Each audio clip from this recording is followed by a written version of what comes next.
You ever feel that? That weird modern paradox. I mean, look around us. We're living in a world with more wealth, more convenience, and longer lives than any other generation in human history. And yet, for some reason, anxiety and loneliness are just skyrocketing. It's like we have more stuff, but we feel less. So today, we're going to try and unpack that puzzle. All right, let's just get into the numbers, because they really don't lie. If you compare today to the 1950s, the median American family's income, it's more than doubled, and that's even after you adjust for inflation. The average new house is like ballooned from under 1,000 square feet to over 2,600. And on top of all that, we get an extra 11 years of life. By pretty much every objective measure, things are way, way better. So that's the multi-trillion-dollar question, isn't it? If life is so much better on paper, why does it so often feel worse? Why do we feel more disconnected, more adrift than the generations who had so much less? That's the core mystery we're diving into. Okay, so where do we even start looking for answers? Well, the first place to look is the world outside of us. The actual structure of our society has shifted in these huge ways that have kind of quietly dismantled our traditional sources of meaning. I mean, just look at this statistic from the U.S. Surgeon General. It is staggering. In just the last 30 years, the number of Americans who say they have only a tiny handful of close friends, that number has shot up by over 80%. We are literally becoming a nation of strangers. And, this trend, it goes way beyond just close friendships. As the political scientist Robert Putnam documented in his famous book, Bowling Alone, the whole fabric of community life is fraying. We're talking about everything from PTA meetings and unions to just, casually chatting with your neighbors. That everyday, low-stakes connection is just fading away. The sociologist Zygmunt Bauman had a great name for this. He called it liquid modernity. The idea is that all the solid structures that used to tell us who we were, a career for life, the community you were born in, clear social roles, all of that has basically melted away. Now everything's fluid, and the entire burden of creating an identity from scratch, well, it falls on us.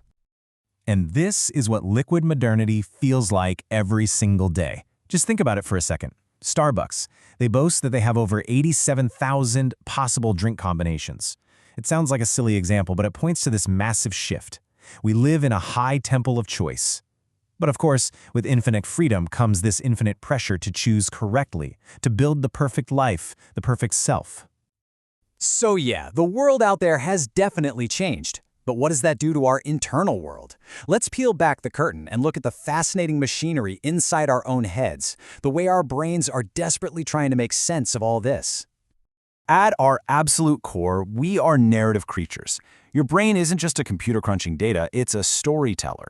It takes the chaotic, random mess of our lives and it tries to spin it, to weave it into a consistent, unified story of who I am.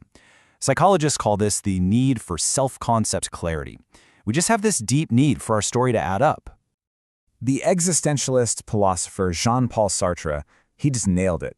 He said, "We are our choices."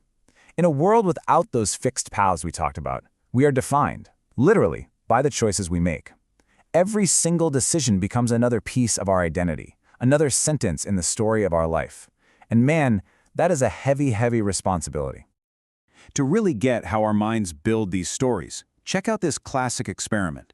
Researchers invited some female students to join a discussion group, but they told them, first, you got to go through an initiation. For some of them, it was pretty mild.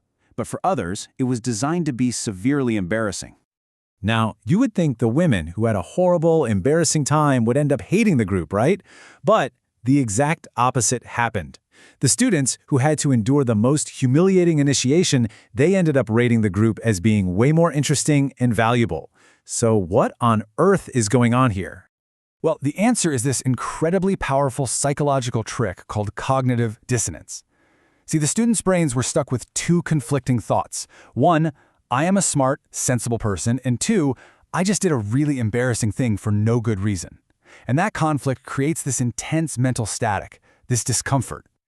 To get rid of that discomfort, the brain does something pretty amazing. It can't change the action. The embarrassing thing is already done. So, it changes the belief. The students unconsciously rewrote the story in their heads to say, wow, that group must be incredibly valuable if I was willing to go through all that to join it. This is rationalization. It's the secret editor of our life story, always working behind the scenes to make sure it all makes sense. So, when our world stops making sense, when we run into something that creates that dissonant, absurd feeling, we don't just sit there confused. We have this mental toolkit our minds pull from to restore order and meaning. And it basically comes down to 3 strategies. First, we can fake it. That's where we try to cram a new, confusing experience into a mental box we already understand. If that doesn't work, we can make it. We realize the old boxes don't fit, so we build a brand new one to make sense of what happened. And if that's all too hard, we can reground. We just ignore the confusing thing altogether and cling even tighter to our other unrelated core beliefs. What's really fascinating is how these tools can look totally different depending on your culture. So the basic human premise is often the same. I am a good person. But in the West, the strategy is often internal. We try to boost our own self-esteem to feel good about ourselves. In many East Asian cultures, the strategy is more external. It's about maintaining face, making sure that others see you as good. Same core goal, just very different toolkits. Okay, this all brings us to our final section, because this isn't just about diagnosing a problem, it's about finding a path forward. The key takeaway here is that while we might not control our circumstances, we have an incredible amount of power over the story we tell ourselves about them. Honestly, this is the most empowering idea of all. You're not just a passive reader of your life story. You are the author. And just like any good author, you can always go back and revise. You can reinterpret past events, you can find new themes, and you can change the entire direction of the narrative. You have agency. And there are really practical, proven ways to do this. Research shows that expressive writing, where you literally write down traumatic or confusing events and shape them into a story, can be incredibly healing. Self-affirmation, which is just actively reminding yourself of your core values, can make you more resilient. You can even reframe your entire life struggles using the powerful template of the hero's journey. The philosopher Søren Kierkegaard captured this whole tension just beautifully. He said, life can only be understood backwards, but it must be lived forwards. We make our choices moving into the future, into the total unknown. It's only by looking back that we get to weave them into a story that actually makes sense. The real art is learning how to live with that uncertainty. And this brings us to one last crucial distinction. We live in a scientific age, and science is magnificent. It's brilliant. It can explain how a virus spreads or how a star burns. But it kind of falls silent when we ask the really big questions. Why are we here? What's the purpose of it all? So this leads to a pretty bold claim from the source material for this whole explainer. It argues against the modern idea that the universe is just this meaningless random void. Instead, it suggests that the universe is inherently meaningful, but that we feel lost because the old signposts, religion, community, tradition, the things that used to point us toward that meaning have all faded away. And so that leaves us with this one last really profound question. Are we like Sartre, just creating meaning from scratch out of a fundamentally absurd existence? Or are we more like explorers, tasked with rediscovering a meaning that has been there all along? The answer to that question, well, it might just be the most important story you ever tell yourself.